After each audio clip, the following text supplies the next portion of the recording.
This episode of The Envelope is brought to you by Neon's Anora, winner of the Critics' Choice Best Picture, DGA Best Director, and PGA Best Producer Awards. This award season, the choice is simple. Follow your heart. People don't even know. Yeah. I can go to a party and be the center of that party, but they don't even know that I'm only there for 10 minutes. But I go in there and I make a great impression, and I do the thing, and I dance and blah, blah, blah. And then I'm usually like, I got to go take this call at home. And I go.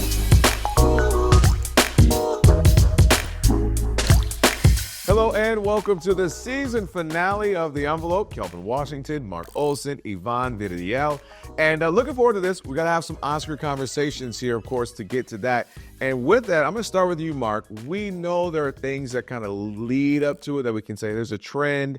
There's some, predictors where we can kind of see where this thing is going. What have we heard? What's the latest? Well, it's interesting, as much as this has felt like an unsettled, uncertain year, we have had some precursor awards, and I think things have definitely started to settle a little bit. It's somewhat unusually, both the Directors Guild and the Producers Guild gave out their awards on the same night, so that people were hustling from one show to the next, and the film Anora won at both of those awards. Sean Baker, the director, won at the Directors Guild, and then the film, also produced by Sean Baker, won at the PGAs. And so it definitely seems like it's funny. Back in September, if you'd made a list and said, what do you think is going to win? You would say, probably Anora. I think Anora's looking good. And then we confuse things. We get all topsy-turvy, and you get on the roller coaster of award season, and we make it more complicated than it needs to be. And we've now ended up back at Anora where we were in the first place. Right. Just go right back to where we started. I swing to you, Yvonne. Okay, so those are the precursors Mark was talking about. What about just your dream scenario? Maybe it's a film, maybe it's a director, maybe it's an actor/actress that you just say, I would love for them to get a win here. I'm going to go outside the main categories, if that's okay. Yes. This is your dream. It's my dream. I feel for Diane Warren. This woman has been nominated 16 times. Granted, I'm not a music person, so I can't really tell you this song really stands out more than the others. But she's nominated for the 16th time for her song The Journey on Tyler Perry's The 688. And I just feel like, give her the due. She did get an honorary Oscar a few years ago, so she has a statue. My dream, Mark. It's also a good lay off. Okay, who's yours? I think mine actually would be Edward Norton, or supporting actor for A Complete Unknown, playing Pete Seeger. Because doesn't Edward Norton seem like one of those people that he should have an Oscar? Yeah. And he doesn't. He's been nominated before, but and also personally, I'm a big fan of the motion picture A Real Pain. I like the actor Kieran Culkin in A Real Pain. I get annoyed when people win too much and it gets locked in too early. And he's seen him give the fun speech and everything. And so I think the surprise of Edward Norton, and just I would like for him to have an Oscar. So I think that's where I'm going. I also felt like that performance really it was so calm and understated. And he made me leave that film being I need to be that more. Have you been doing that? No. Okay. Well, we got time. It's early in the year. After the podcast is over, season finale, I can be calm again. For me, you all went a little off the beaten path, if you will. Mine is super chalky, but Cynthia Erivo, because hold on. I'm in agreement. Excuse me, 20th person who won an EGOT. I thought that'd be awesome. I'm thinking, why didn't I think of that? Yeah. I'll stay with you. You have, of course, Colman Domingo, Sing Sing. Got a chance to see that, speak with him when we did Roundtable earlier. He's great. He's awesome. This is kind of a great season for him. Yeah, I mean, the film follows, a group of men enrolled in a prison theater program, and Colman is up for lead actor for his performance as Divine G, which is, a man that was wrongfully convicted and really takes on this leadership role in the theater program. He's very much like I was as a kid. When there's a group project, you want to be the leader and really guide people. And he comes into a little bit of resistance there, but it's a really great performance. It's his second nomination for lead actor. The last one was for Netflix's Rustin last year, where he played civil rights activist Bayard Rustin. So it was a really fun conversation. I will say we both wore black, and one of us wore it better than the other. And I think you can guess who that was. You did it. No. Oh, not you. Not me. The man can wear, what is it, the Canadian tuxedo? Is that what it's called? Yes. Is it the jean, all denim? There's yeah, same but thing. does it still apply when it's black denim? I don't know. I know. I feel like it's typically blue. It's just But blue. don't ask me. Okay, well, he's creating something else because it looked really good. But it was a fun conversation. He can do no wrong with fashion. Well, here he is, Colman Domingo with Sing Sing and Yvonne talking to him.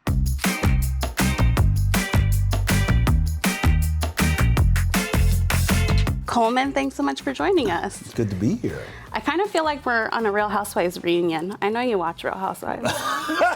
Don't think I don't know that. You know, I don't watch all of it. I watch listen, I'm waiting for Atlanta to come back. Because I think it's one of those things you just like to watch just because you're like, there's always some drama, there's always some she said. And I don't know, it's just a little mindless. Look, I long for the day where you get the inspiration to develop one of their stories into a motion picture. Because I know you write and direct. Yeah, but listen, there's enough material. There's always some material. There's material that you wish they didn't have. Yeah. You're like, save yourself, you know? Save yourself. Right. Well, congratulations are in order. This is your second consecutive year being nominated for Best Actor. Thank you. This is for your performance in Sing Sing. Last year it was for Rustin. Yeah. Were there any lessons learned from last year that you applied to how to navigate or maybe enjoy the process this year? Like, I'm going to take up space, or I'm going to go up to Meryl Streep if I see her. You know, nothing like that.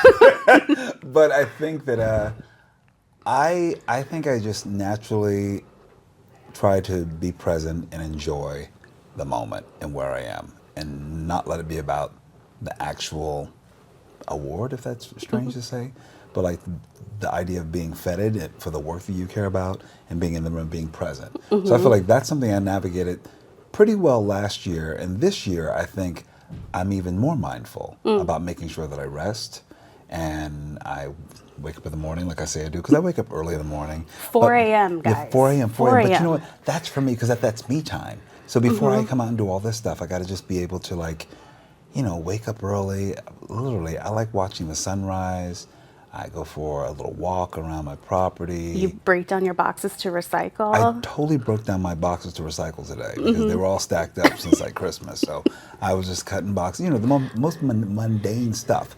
But also, when you do that, it's like you have something to do at home. I stopped by a nursery and bought ferns because I wanted to plant some ferns. I didn't get a chance to plant them yet, but they're there. You know, I do things like that. Do you journal? No, I don't journal. I always am curious, like sometimes I think about the work that I do and the people that I meet, and I'm like, why am I not documenting this? And I think for you too, like, look at all the work you're doing, the people you're collaborating with. Do you ever think I should maybe write some of this down? My manager, Brian, says I should keep a journal and write these things down. But I think I have a good memory.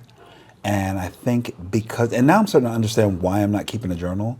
It's because I like to be in the moment and present, which is why, like, I'm not someone who documents a lot of things with a lot of photographs either. I'll think, I should take this and capture this. But because I just want to be present and be there and sort of take snapshots with my mind. And I think and I hope that I can remember everything when I decide to eventually write all this stuff down and these experiences. But I think I like the lens, because I am a playwright, I like the lens of looking back at a moment and it becoming your own in technical color and your own perspective, and not the way it felt when you're actually feeling it. Is there a moment that stands out from these past few months in the lead up to the Oscars? I mean, for me, it's seeing the friendship develop between you and Kieran. I don't know if there's something else for you that stands out. I think, listen, that's a highlight. I feel like getting to know Kieran, getting to know Demi, Mikey.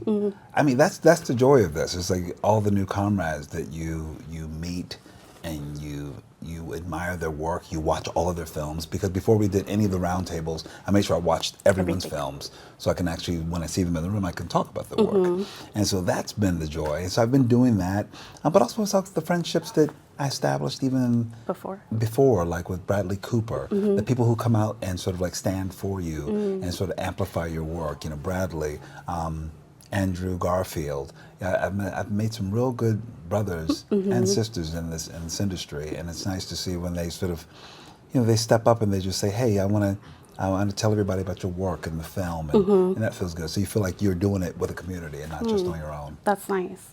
Well, I know with Sing Sing, there wasn't exactly a script that they approached you with. No, there was no script. There was no script. Greg Quaidar, sort of the director, came to you and said, maybe read this Esquire article, or maybe you asked for it. Yeah. I'm curious what that's like. I read the article, and I know what spoke to me, and I wonder for you as not only an actor, but a writer and director, what is that process like for you? Do you read it through without making notes at first, or do you go back? What is that like? Well, we made it in a very organic way. We sort of like, I read the article and it really spoke to me, especially the individual stories about these men and how they came to theater, and how theater was doing something for them that was offering some catharsis and some moments of change and true rehabilitation in many ways.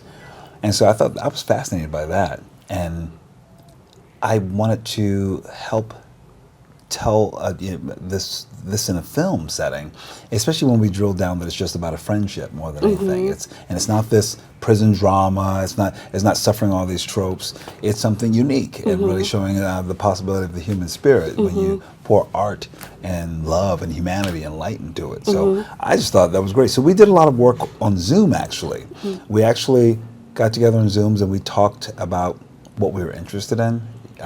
They set me up with Clarence Macklin, my co-star, and we talked about what's interesting to us as men, about the process, about loving Shakespeare.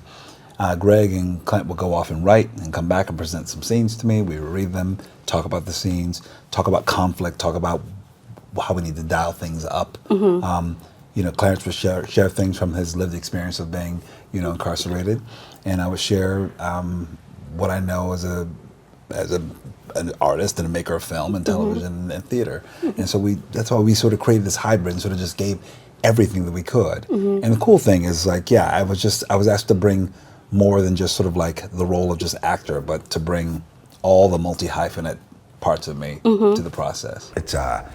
It's been a program that was established to help the population with management skills. And it's turned into something a bit more, wonderful, because it helps people get more in touch with their feelings and able to process and actually move through and truly get some rehabilitation. So are you acting at all during this interview?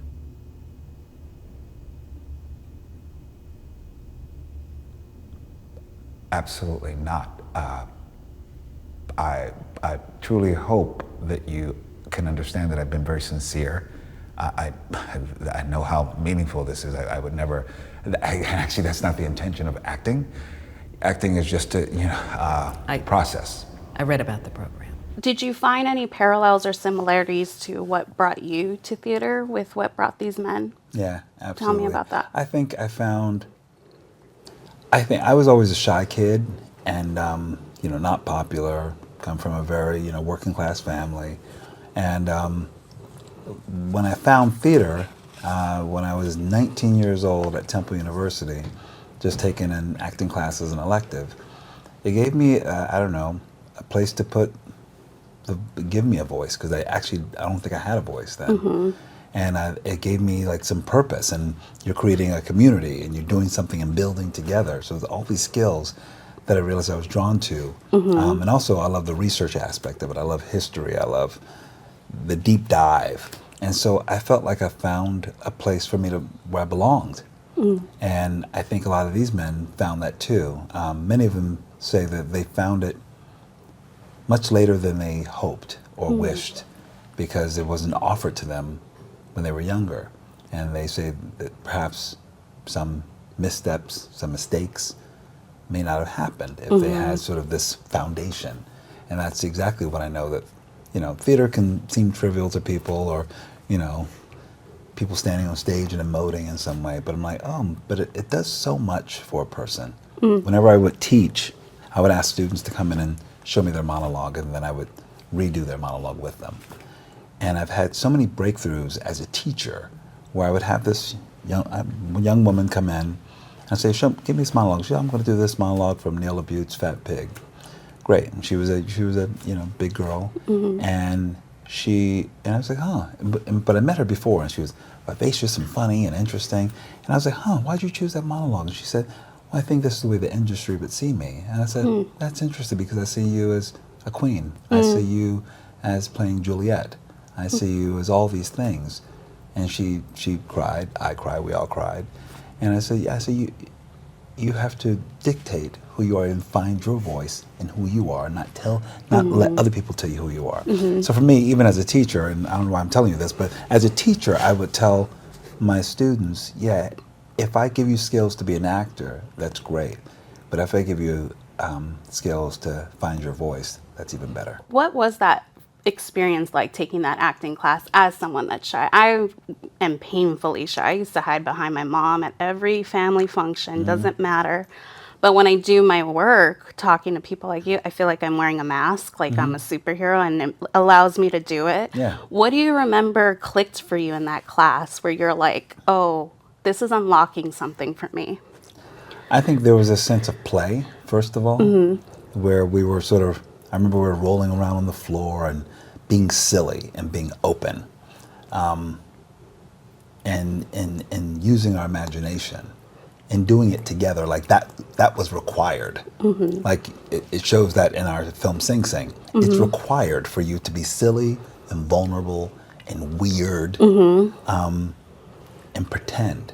And I think to be afforded that possibility, I think it unlocked that part of me where I feel like, oh, I am more than what I seem to people, I guess. You know what I mean? I guess I am as interesting, I guess, as my parents would believe that I was, but I was sort of locked and shy.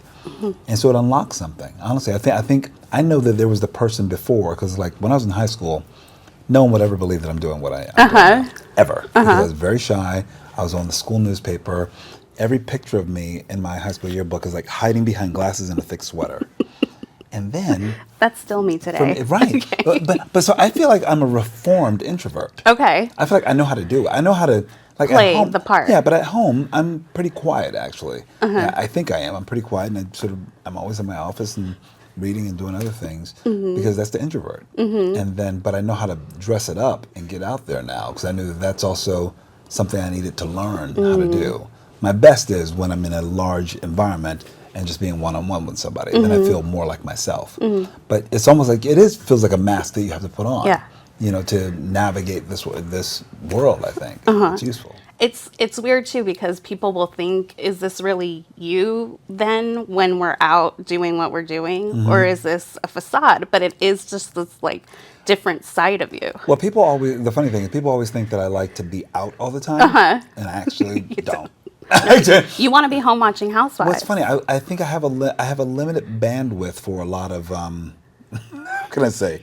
I can go chaos. Maybe that's it. I can go, but people don't even know. Yeah. I can go to a party and be the center of that party, but they don't even know that I'm only there for 10 minutes. But I go in there and I make a great impression, and I do the thing, and I dance and blah, blah, blah, and then I pull the Irish goodbye, and I'm out. People never know when I leave. Love that. Exactly. I'm usually like, I got to go take this call at home, and I go. Well, in Sing Sing, you play a prisoner at Sing Sing Correctional Facility who's, really taken on a leadership role in this theater program. And it's, it incorporates the lives of real prisoners. Your character is based on a real alumnus of the program, John Divine G. Whitfield. I'm curious what that experience was like. Like, what questions were they asking you? What questions were you asking them? And how did it enrich you as a performer when that time was over? Well, the beautiful thing is that I think we all made a decision to make it very organic. So it was never any real questioning, but real getting to know each other. And I think we were enriching each other just from our Zoom meetings. I think in many ways I'm like, I thought it was so admirable what they were doing in the work that was laid out in the Esquire magazine article. And when I got to meet them, I was like, I just wanted to meet them where they were. I didn't want to ask what they did or how their lives were inside. That wasn't actually important to me. I wanted to know who are they now, what are they willing to share just by getting to know me. And I feel the same way. I told them what we were interested in, just the way we would get together when we first have a coffee and we would just talk and get to know each other. So I feel like we just formed a brotherhood and a bond pretty quickly.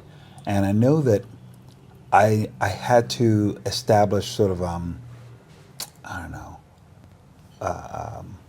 an environment where I knew that where they can thrive. These are grown men who are being thrust into this film environment who have had minimal experience in this, but they have a love and passion for theater. And so I wanted to lay a foundation for them to say you can play and this can be whatever you want it to be. And all it requires is like what the program required of you, which is to be vulnerable and be open, and also something that I was very clear about, and to be tender. Because whether or not they would say it or not, these guys wouldn't say tenderness was a part of their evolution, but it was. When you have to stand and be bare in your soul and deal with past trauma, putting yourself and your story into another person's story, it requires a sense of vulnerability and tenderness, I think. Especially when you're in a very dangerous container like a maximum security prison.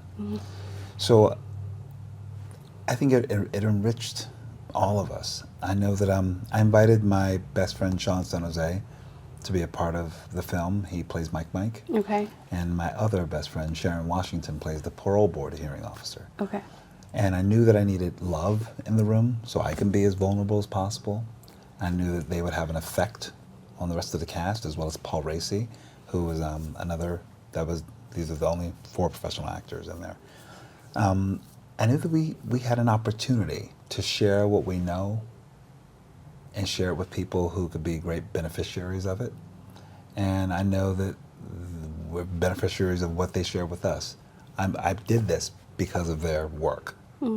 I didn't do this for myself. I did it for them because I wanted to tell their stories and highlight what good work is possible to the people who are incarcerated. When you find programs that help you and help you heal, whether it's gardening or photography or art. Being on the front lines of the wildfires. Exactly. Yeah. And it's amazing to me that I feel like everything is in concert with one another. I love the fact that their stories are being told. You're like, hey, do you know who's fighting these wildfires, who's helping us out?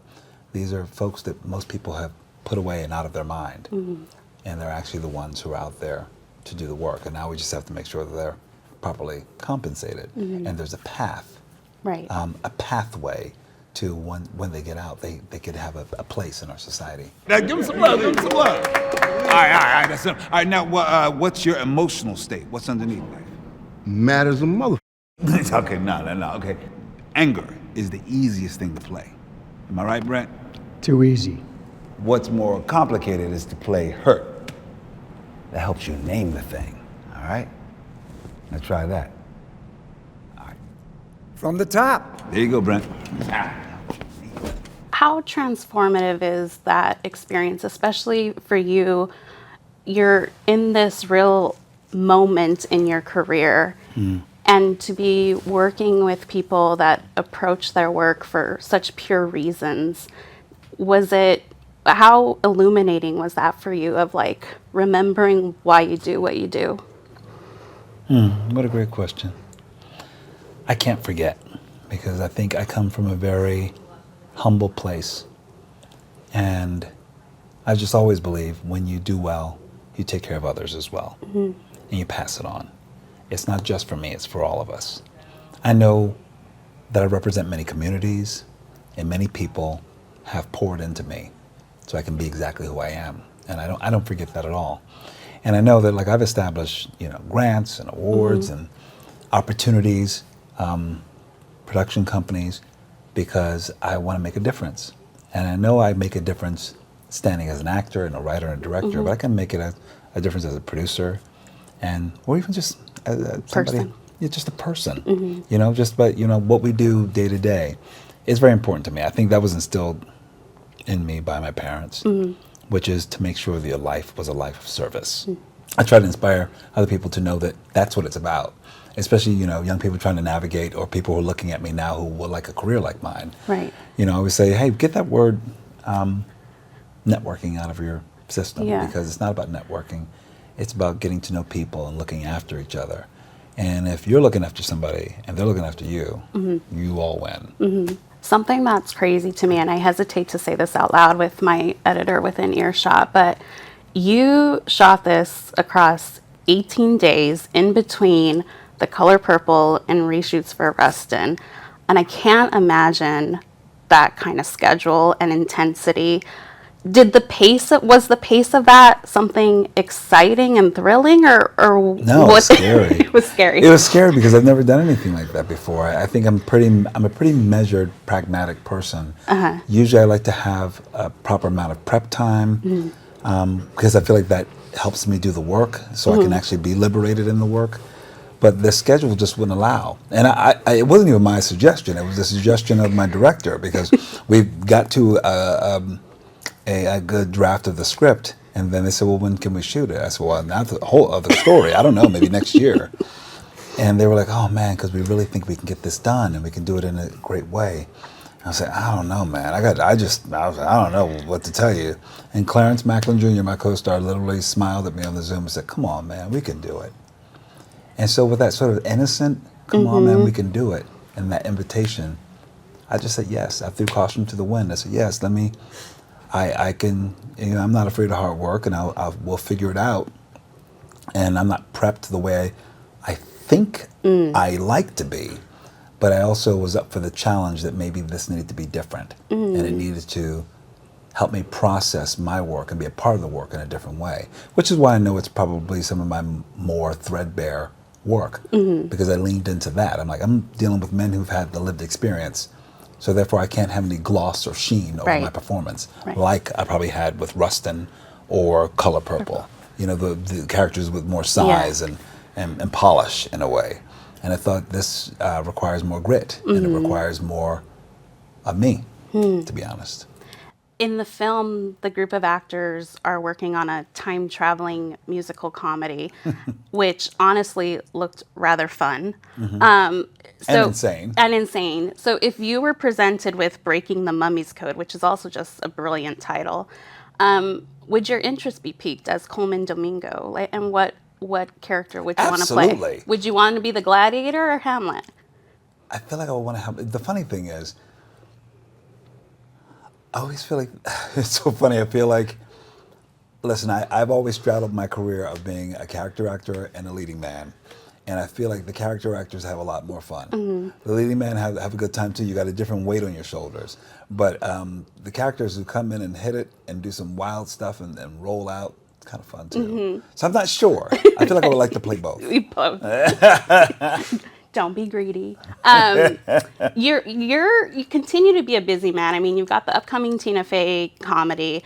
I know that you are playing Joe Jackson in Antoine Fuqua's upcoming Michael Jackson biopic. What was that particular experience like? Like, what intrigued you about playing Joe and, exploring that sort of troubled legacy that he has? You know what? Joe is such a formidable person. And I was very privileged to play him. I wanted to really sort of unpack who is this man who really gave up a lot of himself, to be honest, to pour into his children as he recognized their musical talent, and they wanted to start a group. And the conversation was, you want to start a group? You want because Joe was a musician as well, and they were like, "Come on, Dad, help us with that. Teach us. I'll teach you that, but you have to have discipline. You want to be the best. We want to be the best." And he went on that journey with them. And I think that he's always someone in our minds of he's in our minds he's kind of villainous in some way, shape, or form. But I think that also I want to just examine the man fully in all his complexity. Where he came from, being a blue-collar man, being a family man. There are things that I always want to examine with every character. One is how he loved his family and how he protected his family. That's where I led with Joe, to find all those instincts of this man, to make him a very complex character and not sort of lean into any sort of tropes from the court of public opinion about him. Do you feel like that's the most you've transformed physically for a role, or what was?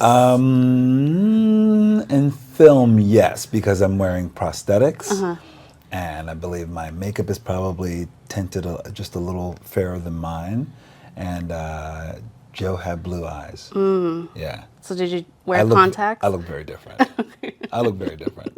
Sending those selfies to people must have been striking. No, I would just do a FaceTime to my husband once in a while. I'm like, oh, okay.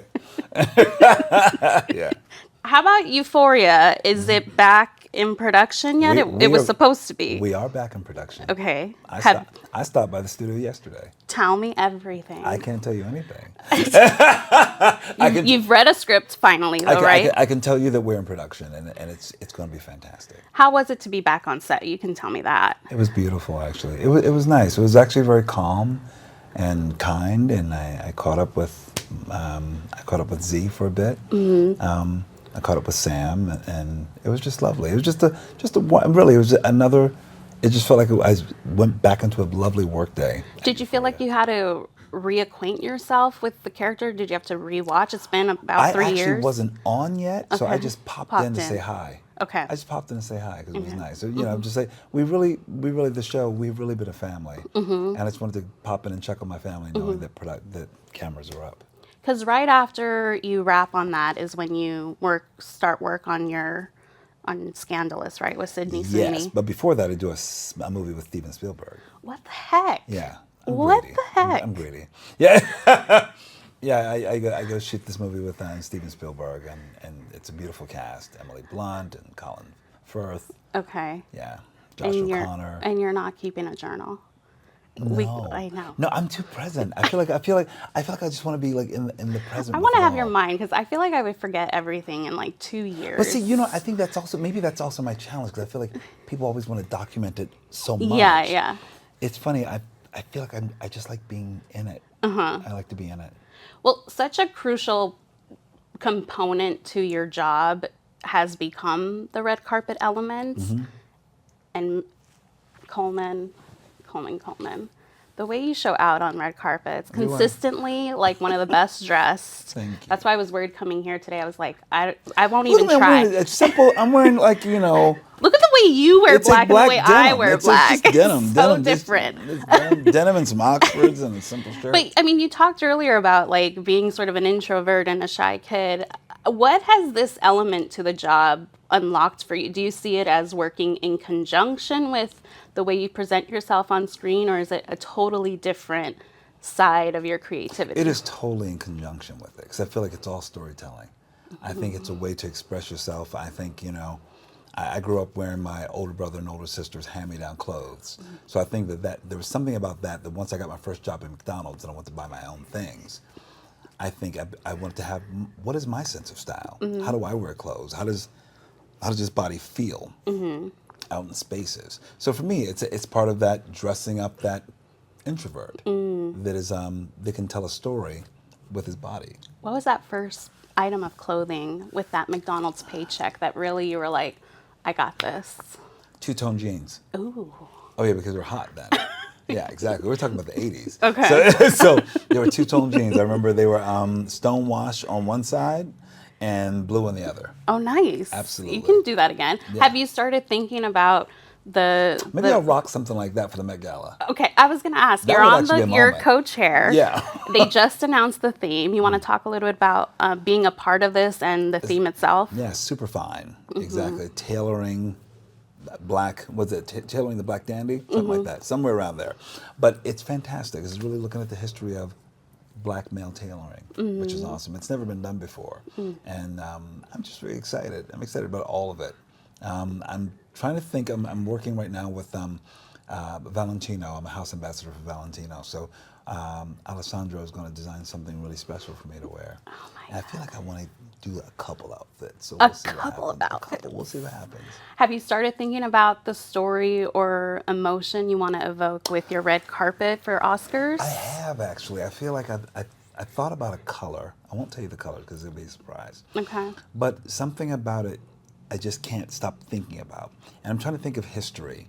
And there's so many moments, iconic moments in history, whether it's, it could be like 18th century London, or it can be like the 1940s and zoot suits, or it can be like, some Dapper Dan style or something like that. But I feel like I want it to represent many people and many things.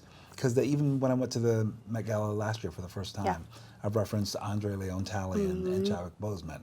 I always want to bring, maybe that's it, I feel like I always want to bring other people with me. So it's not, so I think maybe this You is can bring me with you. But no. But I think maybe I'll bring you with me. But I think maybe this is my lesson for shy people. Tell me. If you think there's more people with you than just you, then it's not about you anymore. That's true. Maya Angelou said something like that. When she says she stood on stage, she says, it's not just me, it's all my ancestors, all these other people giving me strength and courage to speak. I like that. You know what I mean? So like then it's that. not just about you. It's about them. Well, now I'm really looking forward to what you're going to deliver on that red carpet. It's gonna serve. It's going to serve, I have no doubt. Slay. But congratulations, and I'm sure you'll probably be in bed by 9 o'clock the night before, right? So you could get up at 4. Yeah. Put me to shame. Totally. Okay. Well, it was a pleasure speaking with Thank you. you, Congratulations. Thank you so much. Thank you. Sure. Thanks so much for joining us here on The Envelope. We'll be back later this year with a season of The Emmys.